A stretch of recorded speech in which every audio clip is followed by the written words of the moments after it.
Friends, this is fungi education. मैं हूं आपका दोस्त, आपका स्वागत करता हूं अपने इस यूट्यूब चैनल पर। दोस्तों, आज हम सेल के प्रकार के बारे में अध्ययन करेंगे। आइए स्टार्ट करते हैं सेल के बारे में। सेल सेल एक ऐसी डिवाइस होती है, ऐसी युक्ति होती है जिसके द्वारा हम रासायनिक ऊर्जा को विद्युत ऊर्जा में कन्वर्ट करते हैं, यानी परिवर्तित करते हैं। सेल में जो विद्युत वाहक बल होता है वो उसका स्रोत जो होता है नियत होता है। ऐसा स्रोत जो होता है इसमें जिसमें विद्युत वाहक बल कांस्टेंट होता है, नियत होता है। परंतु इससे जो प्राप्त होती हुई धारा होती है उसका मान नियत नहीं होता है। इसमें सेल में कैथोड और एनोड दो होते हैं, ठीक है। और इसमें जो है अपघट्य होते हैं जो इलेक्ट्रोलाइट होते हैं। सेल दो प्रकार के होते हैं। पहला है प्राथमिक सेल यानी प्राइमरी सेल जिनको हम कहते हैं। प्राइमरी सेल को हम नॉन रिचार्जेबल यानी अनुत्क्रमणीय सेल कहते हैं, जो एक बार यूज़ करने के बाद फिर नहीं यूज़ होते हैं।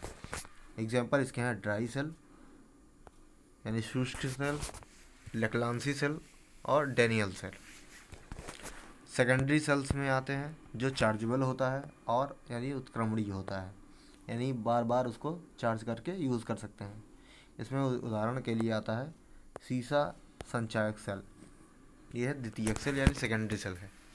सेल में धारा का प्रवाह में योगदान। अब सेल में कैसे प्रवाह होते हैं, तो ये मुक्त इलेक्ट्रॉनों के द्वारा होते हैं, जो फ्री इलेक्ट्रॉन होते हैं। इनके वजह से विद्युत धारा का प्रवाह होता है। विद्युत अपघट्य द्रवों के आयनों के कारण, जो इलेक्ट्रोलाइट में आयन्स होते हैं उनके कारण भी होता है। जो लेक्लांसी सेल में NH4Cl होता है, जिसमें NH4 जो है प्लस होता है और निगेटिव Cl होता है। डेनियल सेल में कॉपर सल्फेट होता है, तो ये प्राइमरी सेल है डेनियल सेल, और लेक्लांसी सेल ये सब प्राइमरी सेल हैं, ठीक है। यहाँ होता है प्राथमिक सेल CuSO4 में Cu2+ जो होता है हमारा पॉजिटिव होता है, और SO4 जो है -2 ये माइनस होता है, कैथोड। सेल से कुछ संबंधित परिभाषाएं। सेल का जो विद्युत वाहक बल होता है इक्वल होता है V = W/Q। सेल के सिरों के मध्य का जो विभवांतर होता है, यानी पोटेंशियल डिफरेंस, जब सिरे होते हैं उसके खुले हों सर्किट के, यानी ओपन सर्किट हो, तब क्या होता है आइए देखते हैं। पहला यहाँ है जब धारा का प्रवाह ना हो, ना दी जाए ना ली जाए। आगे चलते हैं। जब सेल से कोई बाह्य प्रतिरोध ना जुड़ा हो, यानी आर कोई ना जुड़ा हो, यानी धारा प्रवाह ना हो, ठीक है। मात्रक इसका होता है वोल्ट। इसका जो डायमेंशन फार्मूला होता है mL2T-3A-1 होता है। V = W/Q, इसे हम निकाल सकते हैं, ठीक है। आगे आज चलते हैं विभवांतर टर्मिनल डिफरेंस। इसको हम डिनोट करते हैं V से। सेल के बंद सिरे के मध्य को पाया जाता है विभवांतर जब सेल में धारा ली जाए या दी जाए, यानी क्लोज सर्किट। जब पोटेंशियल डिफरेंस जब क्लोज सर्किट होगा तो उसमें जो है धारा बनेगी तो पोटेंशियल डिफरेंस होगा, ठीक है। अब इस सिंबल से अगर कहीं होता है तो ये लग रहा है कि डिस्चार्जिंग हो रही है, यानी सेल से धारा ली जा रही है, यानी डिस्चार्जिंग ऑफ सेल, ठीक है। ये डायग्राम है।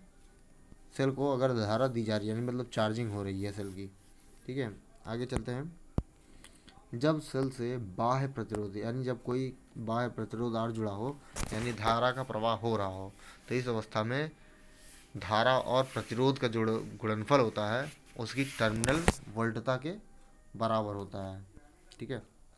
टर्मिनल वोल्टता या बंद सिरों के मध्य जो विभवांतर होता है वो धारा और प्रतिरोध के गुणनफल के बराबर होता है, यानी V = IR होता है। इसका मात्रक जो है वोल्ट होता है, और इसकी जो डायमेंशन फार्मूला है mL2T-3A-1 होता है। आगे चलते हैं। आंतरिक प्रतिरोध यानी आर स्मॉल आर कहते हैं।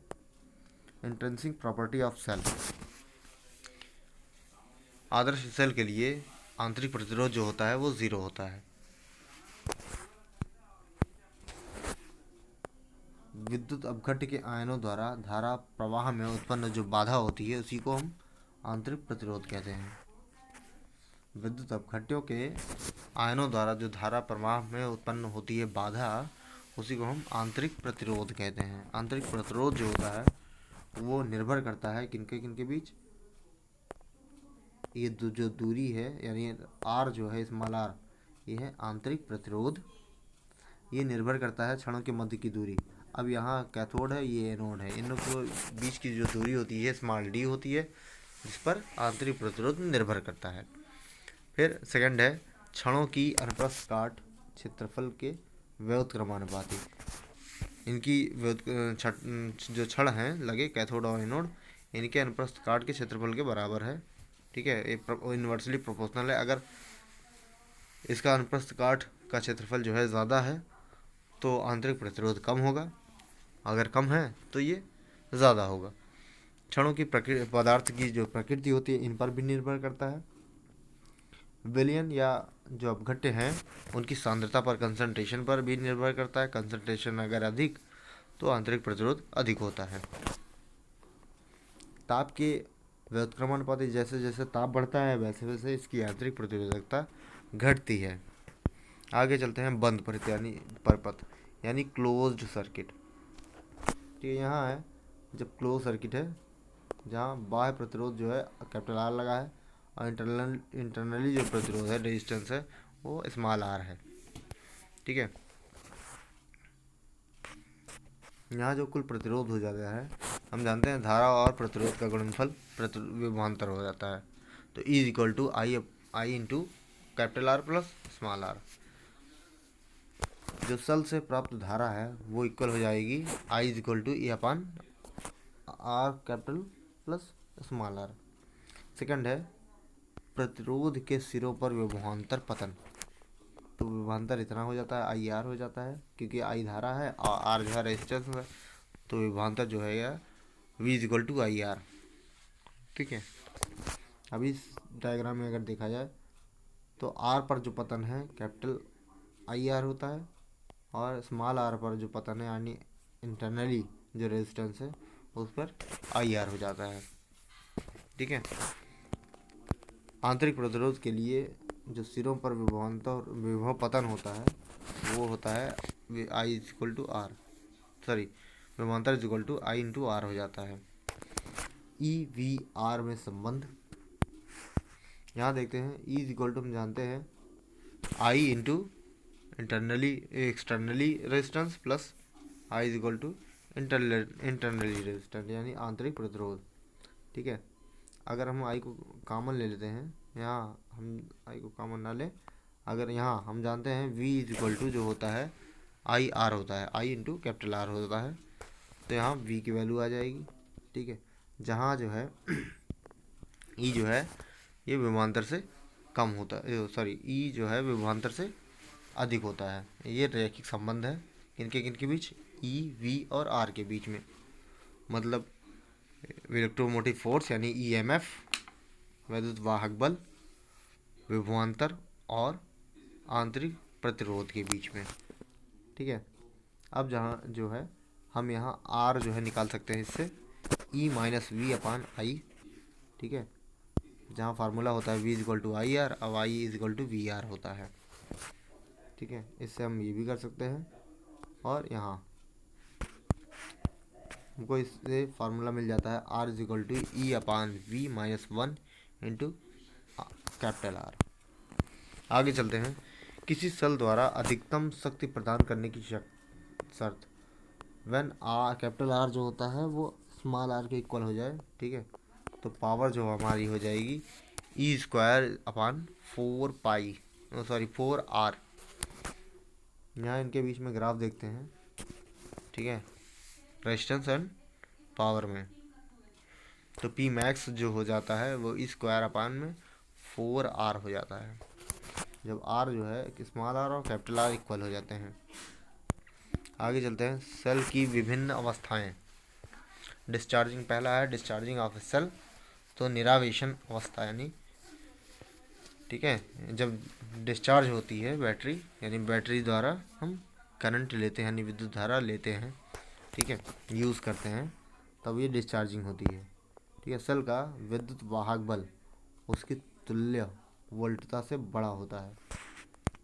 आगे चलते हैं, जब क्या हो, सेल से धारा ली जाती है, सेल से धारा ली जा रही है इधर, यानी डिस्चार्जिंग हो रही है। जब डिस्चार्जिंग हो रही है तो हम जानते हैं E is equal to V plus I R होता है। यहाँ जो है V इज इक्वल टू हो जाएगा E माइनस आई आर, जहाँ E जो है वो ग्रेटर देन है V के, ठीक है, E जो है ग्रेटर देन V के है, क्योंकि यहाँ से विद्युत धारा ली जा रही है। V is equal to E minus I R हो जाता है। ठीक है, ये हमारा डायग्राम होता है। आगे चलते हैं, चार्जिंग ऑफ ए सेल, आवेशन यानी चार्ज, विद्युत धारा दिया जा रहा है उसको, ठीक है, सेल को धारा दी जा रही है ताकि वो चार्ज हो जाए, तो ऐसे ये डायग्राम हो जाएगा, करंट सेल की तरफ आती है यानी माइनस से प्लस की ओर, ठीक है, तो ये आवेशन यानी चार्जिंग हो जाएगी। Is equal to V minus I R, तो V is equal to I R plus E, ठीक है। यहाँ जो है वोल्ट हमारा विभवांतर है वो ज़्यादा हो जाता है EMF के, ठीक है, इसमें जो है टर्मिनल वोल्टेज जो है E से अधिक होता है, ठीक है। निष्कर्ष में अगर देखते हैं तो E एवं V में तुलना और संबंध ये है, ठीक है। अब यहाँ अगर है सेल से धारा ली जाती है, जब सेल से धारा ली जाएगी तो E जो है वो ग्रेटर देन होगा V से, ठीक है, और जब सेल को धारा दी जाती है तो हमारा पोटेंशियल जो है, चार्ज सेल का पोटेंशियल डिफरेंस जो है V, ये ग्रेटर देन हो जाता है EMF के। सेकंड है खुला परिपथ यानी ओपन सर्किट, ठीक है, यहाँ है कीज नहीं है, यहाँ जो है ये सर्किट बना नहीं है, इस वजह से ये ओपन सर्किट अभी भी खुला है, ठीक है, नो करंट फ्लो हो रहा है यहाँ, ठीक है। इसमें जो धारा होगी, प्राप्त धारा I इज इक्वल टू 0 होगा, और A और B के बीच जो विभवांतर है वो E के बराबर होगा, या जितना EMF इसका सेल का है। प्रतिरोध जो है R के सिरों पर, ठीक है, तो यहाँ प्रतिरोध क्या हो जाएगा, 0 ही हो जाएगा, क्योंकि करंट हमारी 0 है, ठीक है। नेक्स्ट चलते हैं, लघु पथित यानी शॉर्ट सर्किट। अगर क्या हो, परिपथ में अचानक धारा का मान जो है अधिक हो जाए, ठीक है, तब ये शॉर्ट सर्किट कहा जाता है। यदि सेल के सिरों पर एक मोटे तार को जोड़ दें तो क्या, जैसे यहाँ फिगर में जोड़ा गया है R इज इक्वल टू 0, इसको जोड़ा गया है, ठीक है, तो यहाँ A सिरे पर ज़्यादा होगा और जो है R कम होगा, ठीक है, R जो है जहाँ तक 0 हो जाएगा, क्योंकि सिरों के मध्य विभवांतर 0 है, ठीक है। इस अवस्था में सेल से प्राप्त अधिकतम धारा, ठीक है, जब प्रतिरोध 0 हो जाए, ठीक है, तो I max is equal to E upon R plus small r, ठीक है। तो लघु पथित के लिए करंट जो हो जाएगी E इज इक्वल टू, अब कैपिटल R 0 हो जाएगा तो स्मॉल r बचेगा, तो E इज इक्वल E अपान में स्मॉल r, ठीक है, ये I मैक्स की पॉसिबिलिटी, ठीक है। आगे चलते हैं, सेलों का संयोजन यानी कॉम्बिनेशन ऑफ सेल्स, जो सेल हैं वो कॉम्बिनेशन कैसे किए जाते हैं आइए देखते हैं। पहला है श्रेणी क्रम यानी सीरीज कॉम्बिनेशन। जैसे यहाँ सेल है, ठीक है, एक सेल है, ये दूसरा सेल है, दोनों का एक का पॉजिटिव दूसरा का नेगेटिव, ठीक है, जब जुड़ता हो तो श्रेणी क्रम में कहा जाएगा। जो E is equal to E1 plus E2 ये ऐड कर लिया जाएगा, ठीक है। यदि एक सेल की जो ध्रुवता यानी जो पोलर हैं, पोल उनके उलट पलट के किए जाएं, पॉजिटिव का निगेटिव में, नेगेटिव का पॉजिटिव में, ऐसे करके, ठीक है।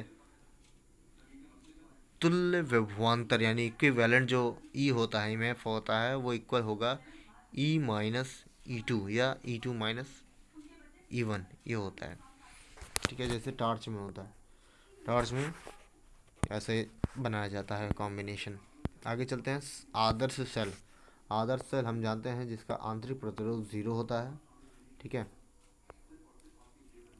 यहाँ जब आंतरिक प्रतिरोध 0 हो जाएगा तो E इक्वल टू जहाँ जो हो जाएगा I कैपिटल R, यानी धारा और उसमें प्रवाहित प्रतिरोध बाह्य प्रतिरोध इंटू प्रवाहित धारा। आगे चलते हैं वास्तविक सेल। यहाँ वास्तविक सेल का है, ठीक है, डायग्राम। ये आंतरिक प्रतिरोध, ये बाह्य प्रतिरोध, ठीक है। अब ए और बी के मध्य जो है ये निकालना है प्रतिरोध। इस अवस्था में धारा जो आई है वो है equal E upon small R plus capital R. A व बी के मध्य विभवांतर या टर्मिनल विभोल्टता जो है वो A B is equal to I R, जो कि आई हम जानते हैं E upon R plus small R, ठीक है, इंटू कैपिटल आर है। ओके फ्रेंड्स, वीडियो कैसा लगा कमेंट सेक्शन में ज़रूर बताएं। अभी तक आपने चैनल सब्सक्राइब या लाइक नहीं किया है तो प्लीज़ सब्सक्राइब एंड लाइक करें ज़रूर, और अपना रिव्यू ज़रूर दें। सब्सक्राइब करने के बाद बेल आइकन को प्रेस करना ना भूलें। फिर मिलेंगे नेक्स्ट वीडियो में नेक्स्ट टॉपिक के साथ। तब तक के लिए नमस्कार।